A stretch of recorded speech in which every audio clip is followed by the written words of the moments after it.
მოგესალმებით ძვირფასო ტელემაყურებლობა ჩვენ სტუდიაში გზა გასაყართან და ვაგრძელებთ გადაცემათა ციკლს ბიბლიური გზაჯვარედინები. სტუმრად ამ საკითხებზე სასაუბროთ მოწვეული ყავს თეოლოგი გიორგი გვასალია. მოგესალმები გიორგი, დიდი მადლობა მობრძანებისათვის. ჩვენ მაყურებელს შევახსენებთ, რომ წინა გადაცემაში ჩვენ განვიხილეთ ეპოქა სადაც რობოამის და იერობოამის თავმოყრობის მეფობის შესახებ იყო საუბარი და ვთქვით, რომ ძიმე მდგომარეობა ისრაელის სამეფოში, იუდეაში უკეთესი მდგომარეობა, გვაქვს დაპირისპირება, ბრძოლები, სამეფო ტახტისათვის მათ შორის ბრძოლები, გარე ბრძოლები ერთმანეთში იბრძვის ეს ორი სახელმწიფოც. და აი ეს ეპოქა არის, როდესაც უნდა გამოჩნდეს ელია წინასწარმეტყველი. თქვენ შესაბამისი საკითხავი შეგიძლიათ წაიკითხოთ მესამე მეფეთა მე-17, მე-18 თავებში. ჩვენ კი დავიწყებთ საუბარს ამ ეპოქის შესახებ. გიორგი, ელია წინასწარმეტყველი უდიდესი მოვლენა მთელ ბიბლიურ სამყაროში. ეპოქაზე ჩვენ ვისაუბრეთ და ვისაუბროთ ელია წინასწარმეტყველის გამოჩენას. ეთახვევით მანდრია. ელია არის პიროვნება, რომელმაც შექმნა ეპოქა ისევე როგორც ეს გააკეთა თავის დროზე მოსე. ჩვენ უბრალოდ შევეცდები ყოველ შემთხვევაში, ჩვენ და შევეცადოთ დავინახოთ ელია სწორედ მოსეს კონტექსტში. და რატომ? რატომღაც ეს ორი წინასწარმეტყველი ჩანს თაბორის მთაზე, მაცხოვრის ფერისცვალებისას. მოსე და ელია მას სხვა ხედვაც აქვს, მაგრამ ეს იმ ისტორიულ რეალობას არ გამორიცხავს და მისი ღრმა საღვთისმეტყველო შინაარს არ გამორიცხავს, რომელსაც ჩვენ ცოტა მოგვიანებით აუცილებლად მივაქცევთ ყურადღებას. ელია მოღვაწეობას იწყებს იმ სივრცეში, რომელიც აღთქმულ მიწად არის მოაზრებული, მაგრამ გაუდაბურებული უკვე სულიერად. ძალიან გავს ეს იმ უდაბნოს, სადაც მოსე დაატარებდა ისრაელს. ახლა აღთქმულ მიწაზე არის ეს ხალხი, ასე ვთქვათ, გასაცოცხლებელი. ახლა აქ უნდა გამოიცვალოს თავი. გაპარტახებული, აქ ეს სივრცის თვალსაზრისით არის აქ აღთქმული მიწა და ნაყოფიერი იძრაყელის ველი. მაგრამ სულიერი თვალსაზრისით ეს უდაბნოა უკვე. ის უდაბნო, რომელიც ისრაელმა გადალახა აქ შემოსასვლელად და რომელსაც მოსე მიუძღოდა წინ. რაღაც ეს მისია აქ ელიას დავალებული, რომ ელიამ უნდა მოაქციოს ისრაელი, უნდა უდაბნო გადაალახინოს ამ ისრაელს და გააკეთოს რაღაცა ისეთი, რაც გააკეთა თავის დროზე მოსემ. ამიტომ ელიას ცხოვრება ძალიან გავს მოსეს ცხოვრებას. ელიას ცხოვრება ძალიან კარგად ჩანს, რომ აგრძელებს მოსეს მოღვაწეობას.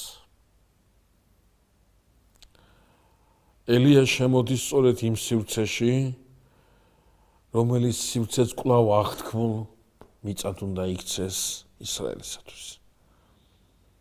არა მოპოვებულად, არამედ მოსაპოვებლად. და ელია აი აქ იწყებს მოღვაწეობას სწორედ.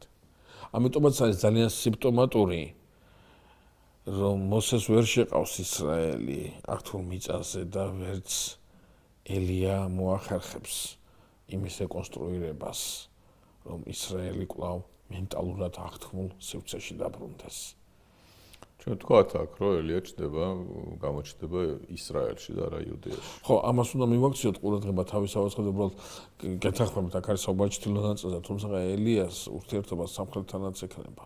რომელსაც ბიბლია ხო, არა იმას ვამბობ, რომ ყველაზე უფრო დიდი გაპარტახება აქ არის. კი, აქ არის და ამიტომ კი ისრაელში და აქ ამ ხელს აქ მოდის. ჩვენ წინა შეხვედრაზე ასა მეფესთან დაკავშირებით ვისაუბრეთ, რომელთანაც მართალია მეორე ნაწილში მისი მეფობისა ცოტა ისეთი იყო, ასე ვთქვათ, ბიბლიისათვის მიუღებელი, მაგრამ საერთოდ იუდეაში ბევრი საქმე გააკეთა.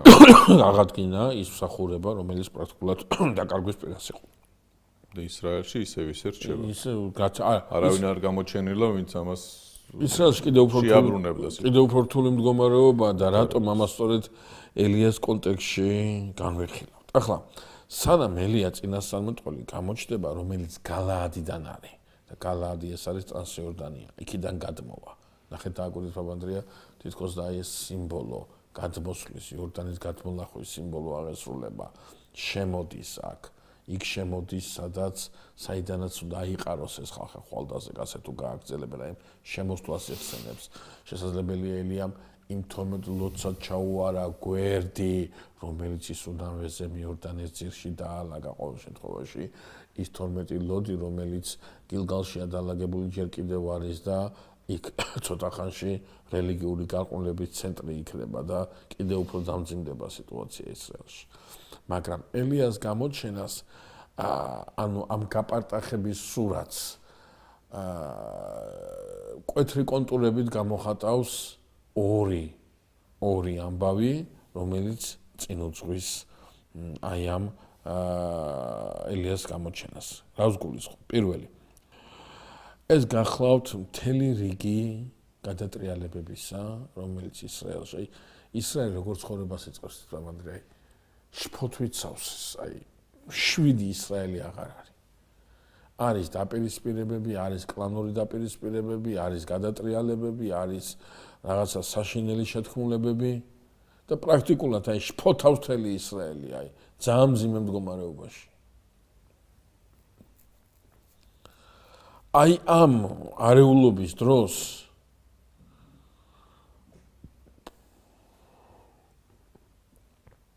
ისრაელი იყოფა ორ ნაწილად, აი ჩრდილო ისრაელი იყოფა ორ ნაწილად, ძალიან უპირისპირდებიან ერთმანეთს და ერთ-ერთი მხარე მოიპოვებს გამარჯვებას, რომელსაც მეთაურობდა ომრი და გახდება მეფე ისრაელის. ახლა ომრისთან დაკავშირებით წმინდა წერილი სულ 8 მუხლის განმავლობაში საუბრობს. 8 მუხლი. და წმინდა წერილს ეს 8 მუხლი ჭირდება იმისათვის, რომ თქვას, რომ ომრიმ საშინელება გააკეთა ისრაელში. იმაზე უფრო დიდი საშინელება, ვიდრე ეს გააკეთა თავის დროზე იერობოამმა. თუმცა თუ გადავავლებ თვალს, ის რაც ბიბლიისათვის საშინელება და მძიმეა, ისტორიული, პოლიტიკური მისაკუთრებისათვის სულ სხვა სურათი ისახება ისრაელში. ომრი არის პიროვნება, რომელიც იწყებს ისრაელის პოლიტიკური აყვავების ეპოქას. მაგრამ ბიბლიისათვის ეს პირიქითაა. აი, მე მინდა გაგახსენოთ ამ ანდრეოდესაც საუბრობდი ჩვენ კაინის ცივილიზაციაზე და სეითის ცივილიზაციაზე. და ჩვენ იქ ვამბობთ, რომ კაინის ცივილიზაცია ფიზიკურად არის, მატერიალურად არის ძალიან ძლიერი. მაგრამ ამ ცივილიზაციას ბიბლია უწოდებს ლამექს, ანუ სისუსტეს. დალამექებულია, დასუსტებულია. თუმცა ფიზიკური თვალსაზრისით კაინის ცივილიზაცია სისუსტეს არანაირი ნიშანი არ აქვს. პირიქით, საკმაოდ ძლიერი ცივილიზაცია. მაგრამ ბიბლია გვეუბნება, რომ ეს სიძლიერე არაფერზე არ დგას და მოწყვლადია, დაშლადია. აი ასია მოსაკვია ომრის შემთხვევაშიც. ომრი, რომელიც ისრაელს ფეხზე დააყენებს, პოლიტიკურად გააძლიერებს, სამხედრო თვალსაზრისით გააძლიერებს, ეკონომიურად გააძლიერებს. მიუხედავად ამისა, წმინდა წერილი ამბობს, რომ საშინელება იწყება ისრაელში და მართლა ეს საშინელება წინ დახვდება ისრაელს.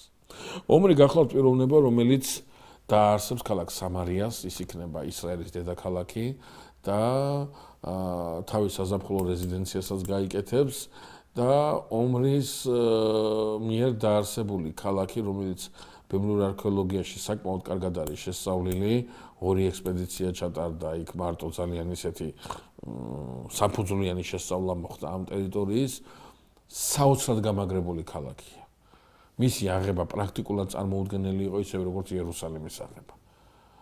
იყო მთაზე აშენებული ქალაქი, რომელსაც ჰქონდა თავისი ზღუდე, მერე ამ ზღუდეს ფერდობი რომ მოდიოდა, ჰქონდა მეორე ზღუდე და ფერდობი რომ მოდიოდა, ჰქონდა მესამე ზღუდე კიდე. ანუ მტერი რომ ქალაქში შესულიყო, საკმაოდ მძიმე ისინი იყო, გასავლელი იყო მანძილი და ძალიან დიდი დანაკარგები. და მართლაც ასურეთის იმპერიის გარდა მიუხედავად დიდი გაჭირვებებისა, სამარია ვერ აიღო ერთ-ერთმა მტერმა. ვერ მოახერხა ამის გაკეთება. ცოტა მოგვიანებით ჩვენ საოცარ ინფორმაციას ვიღებთ, რომ ომრი სპილოზულის იმას აშენებს, საქმე სახლს დაიდგავს და სასახლეს აშენებს, რომელიც საოცარი სილამაზის და საოცარი დიდებულების იყო და თითქოს ერთგვარი გაჯიბრება ხდება აი იმ დიდებულებასთან, იმ აგებულებასთან, რომელსაც იერუსალიმი იწოდებს თავს. სამარია და იერუსალიმი რაღაცნაირად კიდევ უფრო მეტად კონკურენტები ხდებიან სამარიის გაშლის, სამარიის დაარსების, სამარიის გაძლიერების და აღორძინების კვალობაზე. ანუ ეს დაპირისპირება ისრაელსა და იუდას შორის დედაქალაქების აი ამ საკმაოდ ძლიერ მორთულობასა და ძლიერ სტრატეგიულ მდგომარეობაშიც გამოიხატა. დაპირისპირება ვთქვი მე, მაგრამ სინამდვილეში სწორედ ომრის დინასტია აკეთებს რაღაცა ისეთ რაღაცას, როდესაც ისრაელსა და იუდას შორის დაპირისპირება იხსნება. იუდა და ისრაელი მოკავშირეები ხდებიან. ეს ძალიან საინტერესო მომენტია. დავუკვირდით მანდრიაძეა საუბარი. ჩვენ წინა გადაცემაში ვთქვით, რომ აი ასე გადანაწილდა პოლიტიკური რუკა ძველ ახლო აღმოსავლეთში. გვაქვს სირია, ნუ ზემოთ უკვე ასურეთი იწყოს მომზადება, ეწავს თავი დავანებოთ. გვაქვს სირია, აქეთ ფინიკია, მაგრამ ფინიკიას ყველასა კაი ურთიერთობა. გვაქვს სირია, მერე გვაქვს ისრაელი, მერე გვაქვს იუდია, მერე გვაქვს ეგვიპტე. იუდა და სირია მოკავშირეები არიან, თანამშრომლობენ, ისრაელი და ეგვიპტე თანამშრომლობენ. აი ომრის დროს სურათი იცვლება. ომრის დროს იუდა და ისა რა ქვია ისრაელი საკმაოდ უახლოვდება ერთმანეთს. და იუდაში ჩნდებიან წინასწარმეტყველები, რომლებიც მეფეს კატეგორიულად აფრთხილებენ, რომ ის კავშირი, რომელ კავშირსაც შენიჭერ ისრაელთან, გაუფრთხილდი ამ კავშირს, მაგრამ როგორც კი ეს კავშირი დინასტიურ ქორწინებამდე მივა, ჩვენ ვნახავთ, რომ იუდაში შემოდის ისრაელის კრიზისი. იუდაში დაიწყება საშინელი ნგრევა. ამიტომ ომრის მოსვლა სამეფო ტახტზე, ისრაელის გაძლიერება და მისი საგარეო და საშინაო პოლიტიკა, რომელსაც წმინდა წერილი ასე ხაზგასმით არ საუბრობს, თავის თავში გულისხმობს იმ საშიშროებებს, რომელზეც ჩვენ მერე ვილაპარაკებთ. ომრი თესავს ამას ყველაფერს. ომრი ყველაფერს აკეთებს იმისათვის, რომ საკმაოდ ისეთი კარგი ურთიერთობა ქონდეს ფინიკიასთან და მართლაც ეთყობა ამ ურთიერთობამ და სავაჭრო ურთიერთობების განვითარებამ ისრაელს და სამარიას მისცა საშუალება იმისა, რომ ის განვითარებულიყო და ჩვენ გვაქვს მოაბის სტელა, ნაპოვნია ასეთი მოაბის სტელა, რომელიც იუწყება იმასთან დაკავშირებით, რომ აი ამ პერიოდში მოაბი ხდება ისრაელის მოხარკე, ანუ იმდენად ძლიერდება ისრაელი თავის ტრანსიორდანიით, რომ მოაბი ხდება მისი მოხარკე და საკმაოდ ისეთი გავლენიანი ძალა. ჩანს იუდას სამეფოში, ჩანს იერუსალიმში, ისრაელის ამ გაძლიერებას ყურადღებას აქცევენ და ამიტომ იოსაფატ მეფე, რომელზეც ჯერ ჩვენ არ გვისაუბრეთ და მასზე მერე ვისაუბრებთ, იწყებს საქვია აი ამ იმის ურთიერთობის დალაგებას, რაც ომრისათვის სრულიად მისაღებია, მისი პოლიტიკისათვის სრულიად მისაღებია, ვინაიდან ის თუ იუდასთან კეთილმეზობლურ ურთიერთობას დაამყარებს და ასეთი ურთიერთობა ფინიკიასთან უკვე აქვს, მაშინ ის პოლიტიკურ რუკას ამ გადანაწილებას შეცვლის ძველ ახლო აღმოსავლეთში და მოხდება ისე, რომ სირიისთვის მოიცლის ისრაელი, რომელიც მისი გამუდმებული მტერია და რომელიც აი იუდასთან მოკავშირეობის გამო ისრაელს განვითარების საშუალებას არ აძლევს. ომრის ძალიან დიდი ასე ვთქვათ, ღვაწლი უდევს ერთი მხრივ ისრაელის გაძლიერებაში, მაგრამ ჩვენ მერე ვნახავთ, რომ ეს ღვაწლი, მთელი ეს მოღვაწეობა, რომელსაც ომრი აწარმოებს, არაფერზე არ დგას და ის მოიშლება და იქიდან არაფერი არ დარჩება. ომრისთან დაკავშირებით, როგორც გითხარით, წმინდა წერილი ბევრს არ საუბრობს, ხოლო 8 მოხლის განმავლობაშია შემოფარგლული და იტყვის, რომ გადაამეტა იმ ცოდვებს, რომელიც ცოდვებიც იორაბამ აზიარა ისრაელი და განსაკუთრებით ამ ცოდვების გადამეტებაში აქცენტს აკეთებს მის ძეზე, ომრის ძეზე, მეფე აქაბზე, რომელმასაც დინასტიური ქორწინება აქვს სიდონის მეფის ასულზე, იეზებელზე და ძალიან საინტერესო სიდონის მეფე ვინ არის? ფინიკის ქალაქია, ტვიროსი და სიდონი, ცნობილი ფინიკის ცენტრალური ქალაქებია, რომლებიც ქმნიან როგორც ფილისტიმური ქალაქები ქმნიან ერთ ფილისტიმურ სივრცეს, 5 ქალაქი, ასევე ფინიკიაში ტვიროსი, სიდონი ეს არის ერთ-ერთი ისა, რა ქვია, ის ცენტრები, რომლებიც ამ ფინიკიურ სივრცეს ქმნიან. ახლა რა არის აქ საინტერესო? საინტერესო მამანდრია გახლავთ ის, რომ ომრის შემოაქვს, ომრი იწყებს ისრაელში. მოდი, მაინც გამოვიყენოთ ეს ტერმინი. თავისებურ რელიგიურ სინკრეტიზმს. ჩვენთვის რელიგიური სინკრეტიზმი რა იყო იერუსალიმში, ეს გასაგები ამაზე ვისაუბრებთ, როდესაც აბრაამის, ისააკის და იაკობის ღმერთის გვერდით ჩნდებიან სხვადასხვა კერპები. მაგრამ რა სინკრეტიზმი შერეულია რიტუალი და შინაარსი. კი ბატონო, შერეულია, არეულია ერთმანეთში ტრადიცია და რჯული და კანონი აბსოლუტურად გადაფარული ერთმანეთში. და აი ეს, რა ქვია, იგივე რაღაცა სინკრეტიზმი რა ნიშნით არის ისრაელში ომრისაგან წარმოდგენილი. რა რეფორმას გაატარებს ომრი, რას იზავს ასეც რომ აი ეს რა ქვია, რელიგიური სინკრეტიზმის წინაშე დადგება ისრაელი. მოდი გავიხსენოთ ჩვენ ერთი ასეთი დეტალი. რა გააკეთა იერობოამმა? იერობოამმა დადგა ხარების გამოსახულებები და თქვა, აი შენი ღმერთი ისრაელ, რომელმაც გამოგეყვანა ეგვიპტიდან. სხვაგვარად რო თქვა, ჩვენ მაშინ ვისაუბრეთ და ვთქვით, რომ იერობოამის რეფორმა გულისხმობდა არა იმას, რომ კერპთაყვანისმცემლობა შემოიტანა ისრაელში, არამედ შემოიტანა ერთგვარი ჩანაცვლება, ერთგვარი რაღაცა ალტერნატივა იერუსალიმის მსახურებისა. ხო, იგივე ღმერთია. იგივე, ეს ის ღმერთი, ანუ ეს ხარს კი არ უნდა თაყვანი, არა, ხარშია პერსონიფიცირებული ის ღმერთი. იგივე ღმერთი, რომელმაც გამოგეყვანა. საკითხის მეორე მხარე, რომ ეს ხარი მე უკვე კულტი ხდება და ეს ხარი თაყვანისმცემის ობიექტი ხდება, მაგრამ იერობოამის მოწოდებაში ასე იწყება. ხო, ხარი არ იგულისხმება, იგულისხმება ღმერთი, რომელიც აი ამ ღმერთი, რომელიც იერუსალიმში და ქერუბიმებზე ამაღლებული, ეს ის ღმერთია, რომელიც ამ ქერუბიმზე ხარით გამოსახულ ქერუბიმზეა ამაღლებული. ჩვენ იმდროინდ რა ქვია, ამ თხრობისაც იერობოამის ამ რეფორმის თხრობისას ისიც გავიხსენეთ, რომ სწორედ ხარის გამოსახულება იქნა ჩამოსხმული აარონის მიერ სინას მთასთან და ჩვენ ხაზი გაუშვით იმას, რომ არ არის აუცილებელი ეს ხარი ეგვიპტული კულტი იყოს, როგორც ამას ზოგიერთები ფიქრობენ, შესაძლებელია ეს იყოს სემიტური მოდგმისათვის ნიშნეული საკულტო გამოსახულება, ხარის კულტის სემისტომში ძალიან დიდ თაყვანს და შესაბამისად, როგორც სემიტური მოდგმისათვის ეს ხარის გამოსახულება ხდება რიტუალური მსგავსება იმ ღმერთისა, რომელმა ღმერთმაც ისრაელი ეგვიპტიდან გამოიყვანა. ძალიან კარგი შედარება აქვს მაგარი ეგვიპტელს აი ამ ოქროსგან ჩამოსხმულ კერპთან დაკავშირებით, ანუ ძვირფასეულობა, რომელიც ჰქონდათ ადამიანებს, ეს ძვირფასეულობა გადაადნეს და უკვე აღარ ჩანს ამ ძვირფასეულობის პირვანდელი სახე და იქცა კერპად, ისევეო ცოდვას დაქვემდებარებული ადამიანი ღვთისაგან მიცემულ ნიჭებს ისე გადააზილავს ერთმანეთში ეშმაკის მოქმედებით და შექმნის კერპს და ეს ნიჭები მერე უკვე ემსახურება არა საღვთო საქმეს, არამედ კერპებს და აქ სწორედ ამას ვხედავთ ახლა ჩვენ რომ საღვთო განგებულებით მიცემული რჯული გადაზელილი არის ყველაფერი ერთად და ბუნებრივი არის რომ ამისი მატერიალიზება ხდება კერპში, რომელიც ისევ ხარის სახით ჩამოესხა. ხარის სახით ჩამოესხა, კი. ამიტომაც აი, როდესაც ჩვენ ომრის რელიგიურ სიკრეტიზმზე ვსაუბრობთ, ომრი რას აკეთებს? ომრი შემოაქვს სიდონის კულტი ბაალი და ბაალისა და ხარის თაყვანისმცემი ერთად იწყება.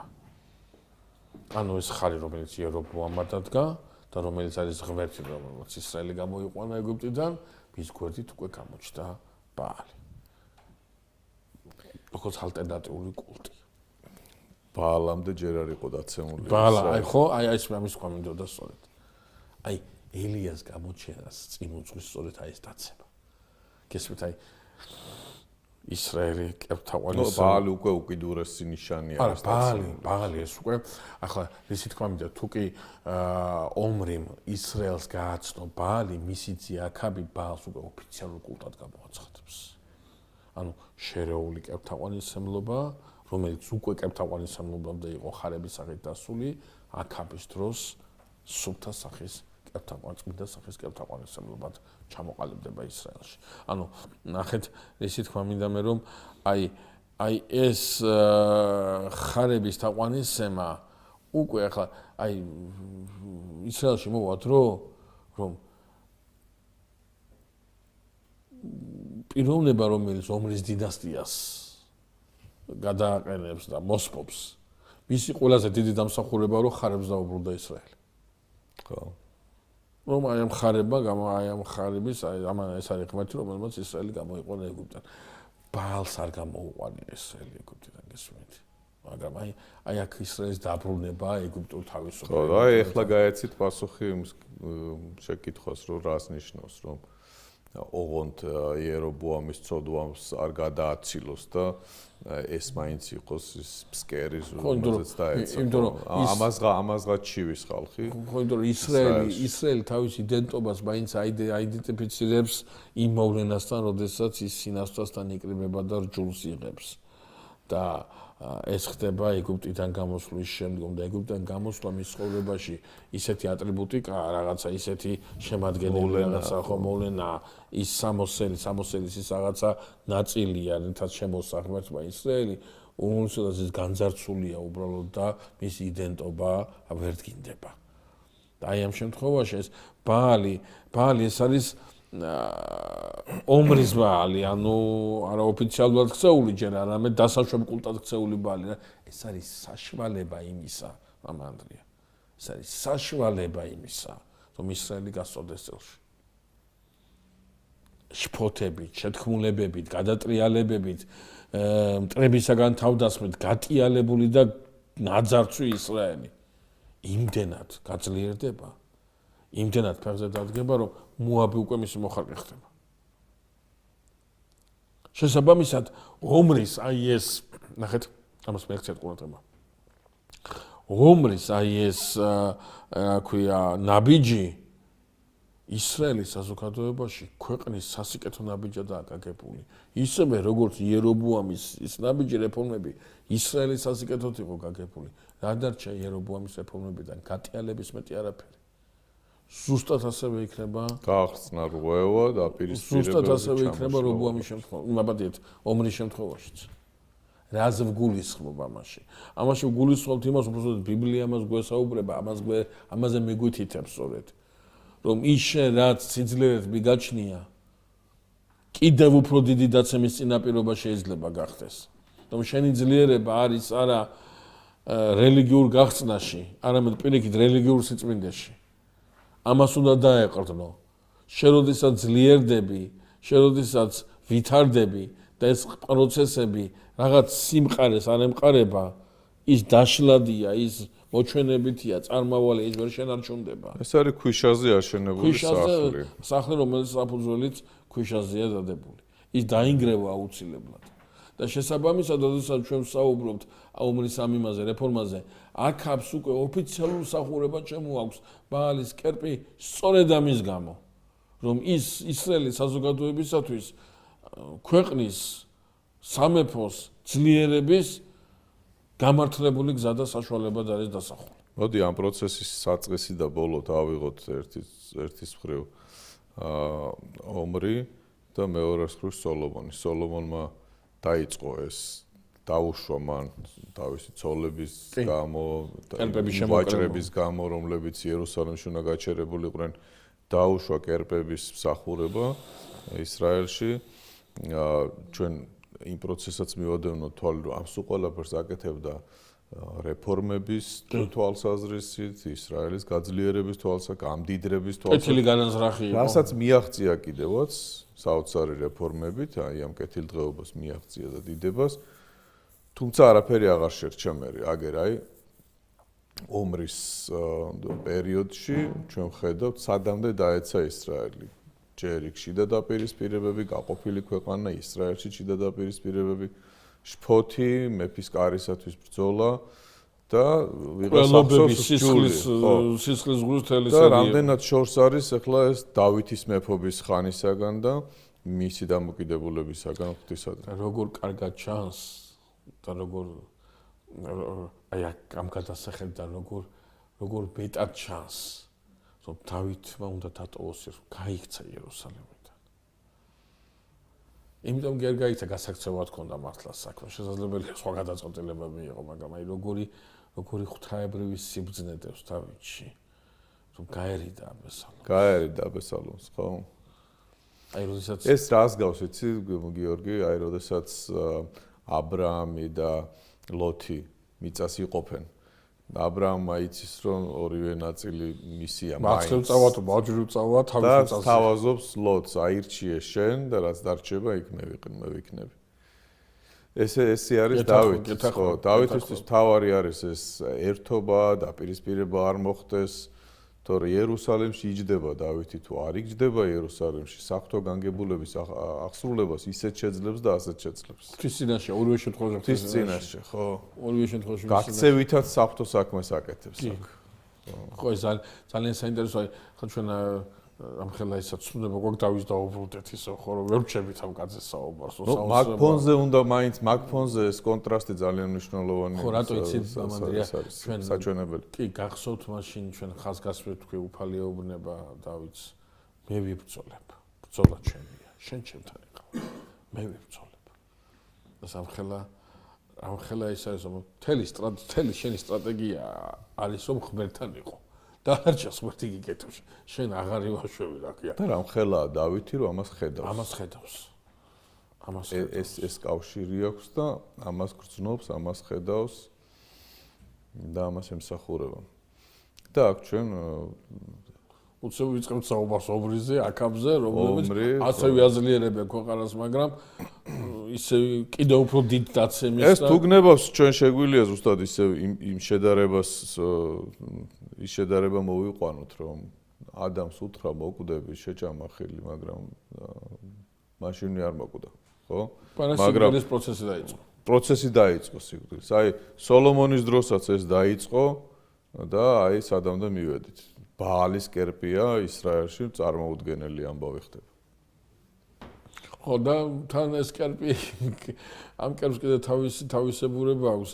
ის ოდესაც ხარის გვერდით დგას, კიდე შეიძლება ვიღაცას რაღაცის იმედი ქონდეს, მაგრამ აი ეს ხარი რო გადაიფარა, ეს ხარიც მოაშორეს ბაალი ოფიციალურ კერპად. სანატრელი გაუხდათ ხარიც. ხო და აი ეს ბაალი ოფიციალურ კერპად იდენტობა, საერთოდ აი იდენტობისაგან განცარცულები არიან, სადაც კითხვის ნიშნის ქვეშ დგას მათი არსებობა. ახლა კიდევ ერთი ძალიან საინტერესო მომენტია. აქაბის ქორწინება იეზებიელზე, სიდონის მეფის ასულზე. რამაც უკვე გამოიწვია ამ ბაალის კულტის მთლიანად შემოტანა და იმას აქვია. ოფიციალურ კულტად ქცევა ისრაელში. კიდევ ერთი ამბავის დევსთან. ეს არის ბეთილელი თითგვაროვნის მიერ წამოწყებული ინიციატივა, რომელიც სისრულეში მოიყვანა. იმას, ასაც ეს ბეთილიდან გამოსული დიდგვაროვანი აკეთებს, ამას ის აქაბის მეფის მეთვალყურეობისა და ნებართვის მიღმა ვერანაირად ვერ მოახერხებდა. წარმოუდგენელი. უბრალოდ აჯანყება იქნებოდა. ეს გახლავს მამანდრია ქალაქ იერიქონის რეკონსტრუქცია. იერიქონის აღდგენა იწყება.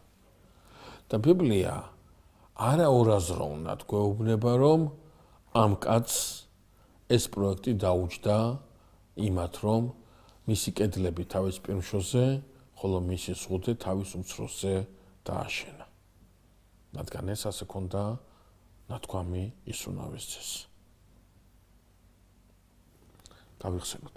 იერიქონის აღმადგენელი იწყება ისუნავესძის მიერ.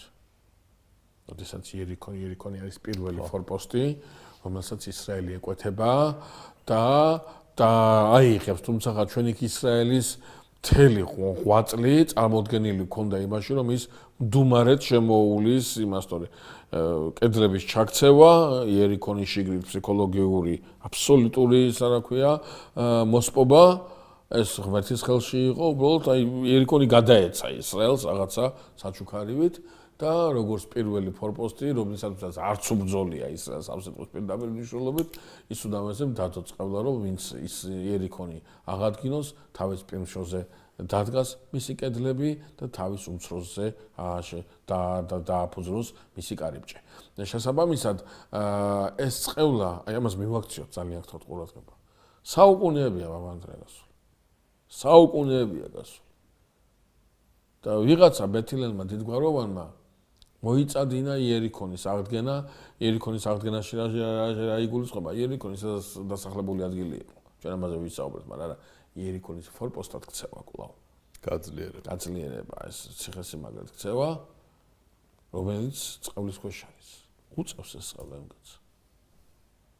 ასე უნდა სასაცილო იყოს მამონთათვის, რაც უნდა ვითომ მეტი რელიგიურობისა და მეტი თეოლოგიური ცოდნის გამოვლენის ჟინით იყოს სავსე, ბიბლია ამას პირდაპირ ისუ ნავეზის წყევლის გადაბიჯებას მიაწერს.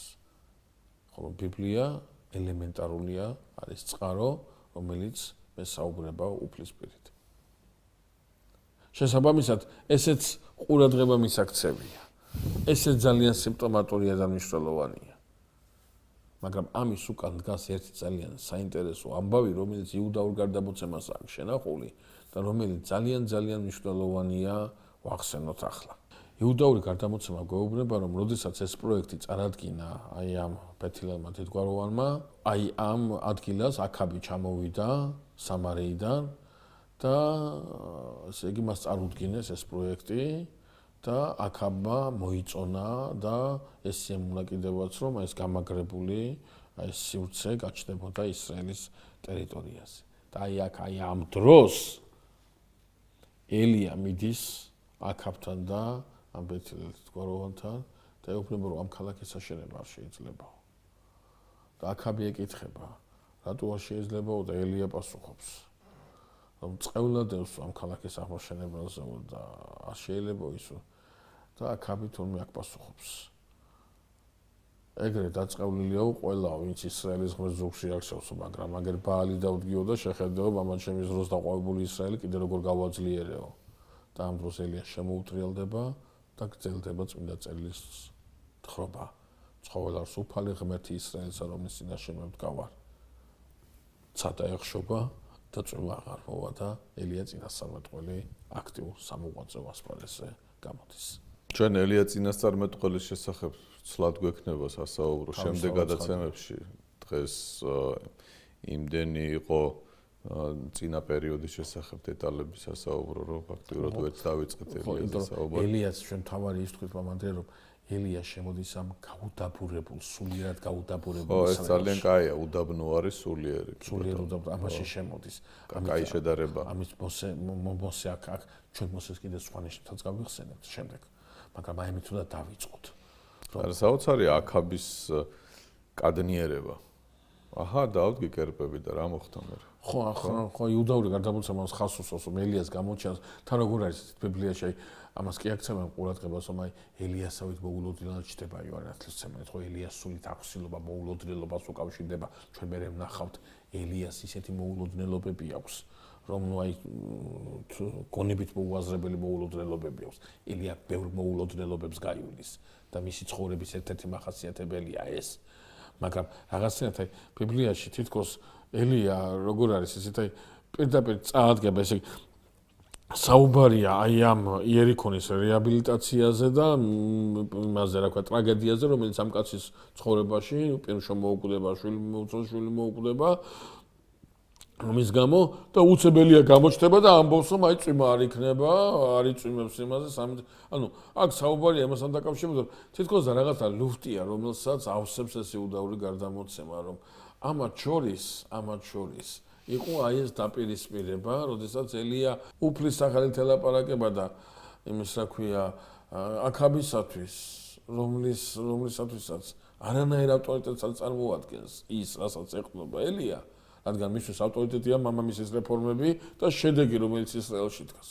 ძლიერი ისრაელი რომლის მოხარკე უკვე მოაბიც კი არის გამხდარი. ხო. და აი აქ უკვე ელია შემოდის მთელი თავისი სულიერი ძლიერებით და ისრაელში იწყება კრიზისი, რომელიც ძალიან საინტერესო ნიშნებით იქნება წარმოდგენილი წმინდა წერილში. რა საოცარია, რომ ადამიანი ელია წინასწარმეტყველი, რომელსაც არანაირი ამ ქვეყნიური ძალაუფლება არ აქვს, არანაირი მატერიალური რესურსი არ აქვს, არანაირი საშუალება იმის, რომ მთელს ისრაელს გაწვდეს მისი ხმა და აიყოლიოს ხალხი, როგორც თქვათ, სამეფო აი ამ წესით თქვათ, ან ხელისუფლების ხელში ჩაგდებისთვის, ან რაღაც საომარი მოქმედებებისთვის აკეთებდნენ, თქვათ, ერის ხალხი. არანაირი ასეთი ძალა არ აქვს. ერთი ადამიანი მოძრაობს, ძალიან ცოტას ლაპარაკობს, რაღაცა საკვანძო ადგილებს ასახელებს, ქრება, იმალება, მერე გამოჩნდება და ყველაფერს ცulis. თელს ისრაელს უცulis მიმართულებას, აი ამ ტენდენციებს, რაც ქვეყანაში არის. ეს არის საერთის განგებულებით ადამიანის ცხოვრების შედეგი. ხოლო იმიტომ სიამოვნებაში მაშინ მოქმედებს ღმერთი ის, რომელიც ძალა მიუწვდომელია, რომელიც ძლიერება ამოუწურავია, ხო? ამაშია საიდუმლო, სწორედ რომ ადამიანის სისუსტეს, მისი შესაძლებლობების შეზღუდულობას ავსებს და აი ესეც სიმაღლემდე აყავს ღვთაებრივ ძლიერებას. ხო. დიდი მადლობა, გიორგი. ამ საუბრისთვის მაყურებელს შევახსენებ, რომ ჩვენ შევეხეთ ახლა ორი სიტყვით და შემდეგ გადაცემაში ელია წინასწარმეტყველის შესახებ ვისაუბრებთ. შესაბამის საკითხავები თქვენ შეგიძლიათ წაიკითხოთ მესამე მეფეთა მე-17 და მე-18 თავებში. ამით დაგემშვიდობებით, მომავალ შეხვედრამდე კარგად გრძანდებოდეთ.